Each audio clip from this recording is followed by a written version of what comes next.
Assalamualaikum warahmatullahi wabarakatuh. Kali ini saya akan mempresentasikan tentang perdagangan internasional. Perdagangan internasional adalah proses tukar-menukar barang antar dua negara atau lebih untuk mendapatkan laba. Penduduk yang dimaksud dapat berupa antar perorangan atau individu dengan individu, antar individu dengan pemerintah suatu negara, atau pemerintah satu negara dengan pemerintah negara lain.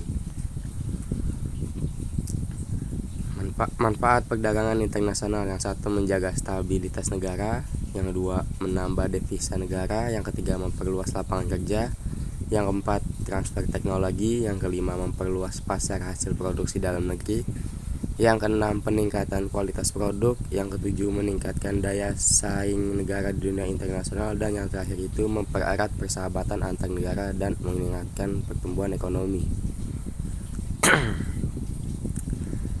Di sini ada juga beberapa teori perdagangan internasional. Yang pertama, teori klasik. Teori klasik ada teori keunggulan mutlak dan teori keunggulan komparatif. Dan yang kedua itu ada teori modern. Yang pertama, perdagangan internasional tidak banyak berbeda dan hanya merupakan kelanjutan perdagangan antar daerah. Dan barang-barang yang diperdagangkan antar negara tidaklah didasarkan atas keuntungan alamiah atau keuntungan yang diperkembangkan. Di sini juga ada faktor perdagangan internasional. Yang pertama, faktor pendorong. Faktor pendorong itu satu, perbedaan sumber daya alam, perbedaan sumber daya manusia, keuntungan dari adanya spesialisasi, selera atau diferensiasi produk, perbedaan teknologi, kemampuan negara memproduksi barang dan jasa, perbedaan biaya produksi, dan perbedaan sosial dan kebudayaan. Yang kedua ada faktor hambat. Yang pertama, kebijakan proteksi oleh pemerintah. Yang kedua, apresiasi mata uang dalam negeri. Yang ketiga, kualitas sumber daya yang rendah.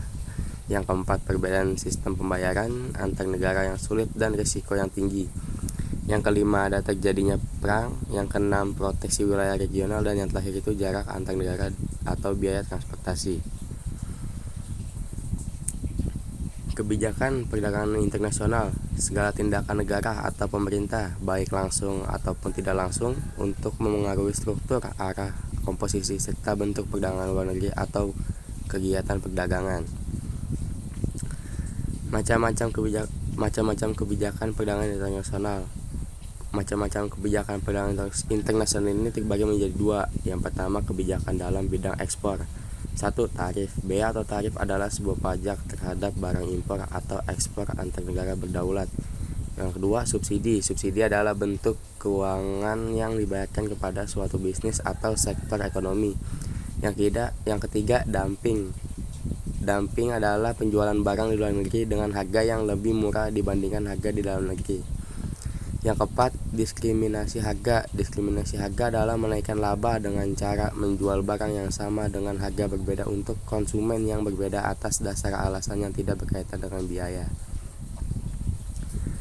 Yang kedua ini kebijakan dalam bidang impor. 1. Larangan impor. Larangan dalam impor adalah salah satu tindakan pemerintah yang dilakukan dengan melarang impor untuk maksud dan tujuan tertentu.